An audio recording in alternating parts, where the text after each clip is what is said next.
Bismillahirrahmanirrahim. Assalamualaikum warahmatullahi wabarakatuh. Syukur Alhamdulillah kita bisa berjumpa kembali di channel Muhasabah Fiddin. Semoga dengan perjumpaan kita ini dicatat sebagai amal ibadah dan diberkahi oleh Allah Subhanahu wa Ta'ala. Salawat dan salam selalu dan tetap tercurahkan kepada junjungan alam Nabi kita, Nabi mulia, Nabi besar Muhammad sallallahu alaihi wasallam. Allahumma salli ala Sayyidina Muhammad wa ala ali Sayyidina Muhammad. Harapan dan doa saya kepada sahabat semua, saudara semua dimanapun berada yang sedang menonton video ini, semoga Allah Subhanahu wa Ta'ala senantiasa memberikan kesehatan, keafiatan, dipanjangkan umur, dimurahkan rezeki, dimudahkan segala urusan, dan tetap dalam lindungan Allah Subhanahu wa Ta'ala. Amin, Allahumma amin. Sahabat beriman yang dirahmati Allah, seperti yang kita ketahui, solat tahajud adalah solat yang dikerjakan pada waktu malam hari, yang didahului dengan tidur terlebih dahulu.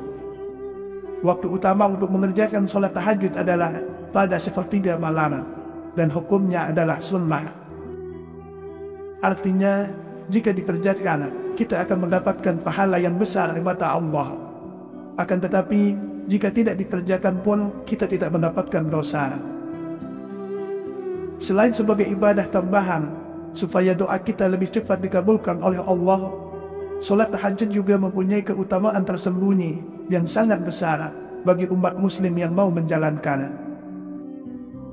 Di antaranya adalah rezeki yang berlimpah, keharmonisan rumah tangga, ketentraman dalam hidup, mampu menjaga kesehatan tubuh, dan lain sebagainya.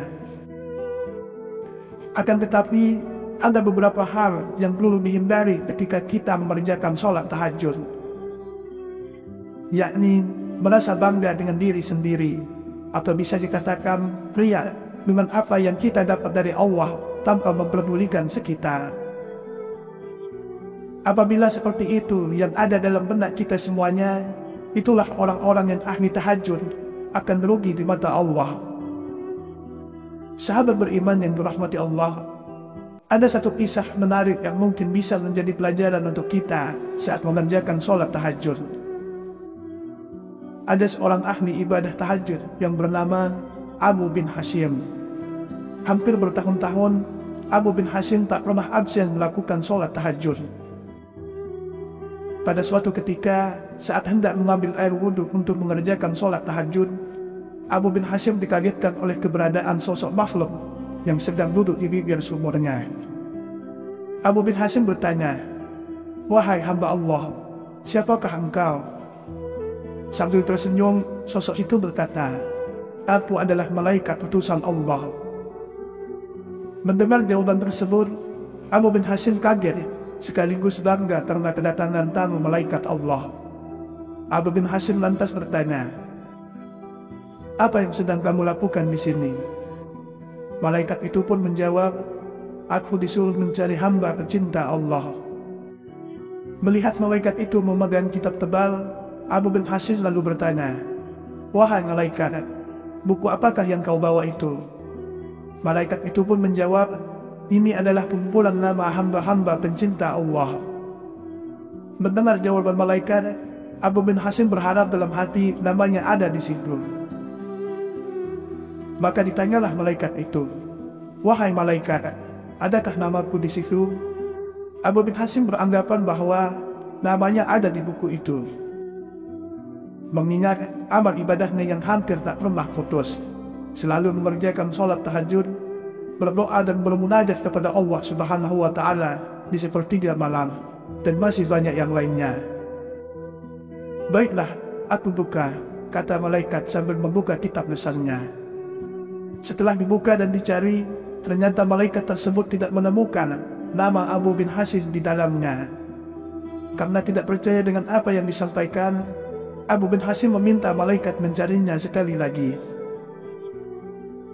Lalu dicarilah sekali lagi dan berkata, "Betul, namamu tidak ada di dalam buku ini." Mendengar namanya tidak ada dalam buku catatan yang dibawa malaikat tersebut, Abu bin Hashim pun gemetar dan jatuh tersungkur di depan malaikat.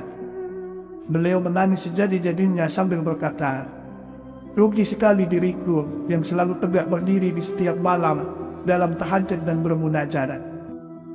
Tetapi namaku tidak masuk dalam golongan para hamba pencinta Allah."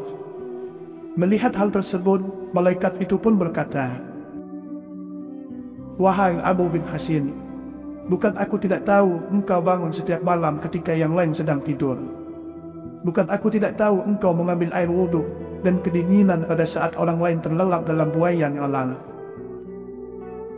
Tapi ketahuilah, tanganku dilarang Allah untuk menulis namamu."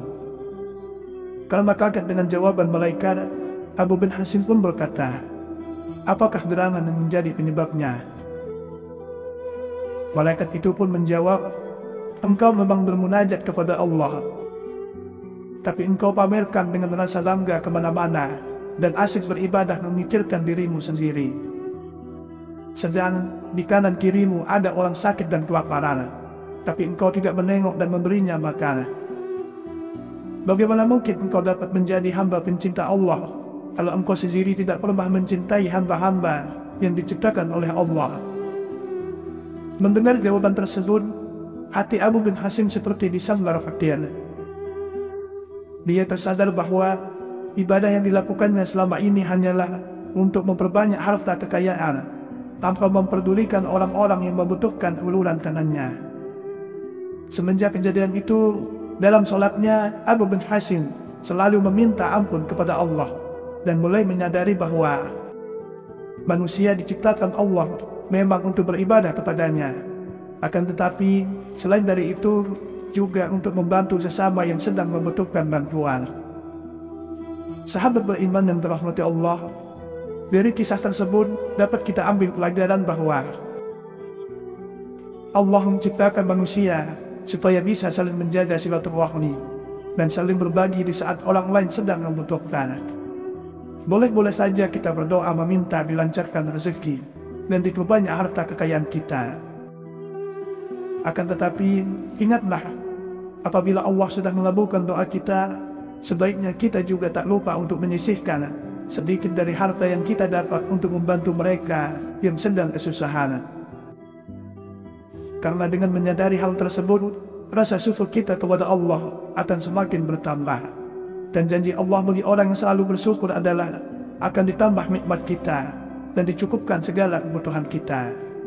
Semoga dari kisah ini kita bisa menjadi manusia yang selalu menjaga silaturahmi dan selalu bersyukur atas apa yang Allah berikan kepada kita. Sahabat muhasabah fiddin yang dirahmati Allah, demikianlah yang bisa saya bagikan pada kesempatan video kali ini. Semoga ada arti dan manfaatnya untuk kita semua. Semoga Allah Subhanahu wa Ta'ala senantiasa merahmati, meridhai dan mengampuni dosa-dosa kita. Wallahu a'lam. Wassalamualaikum warahmatullahi wabarakatuh.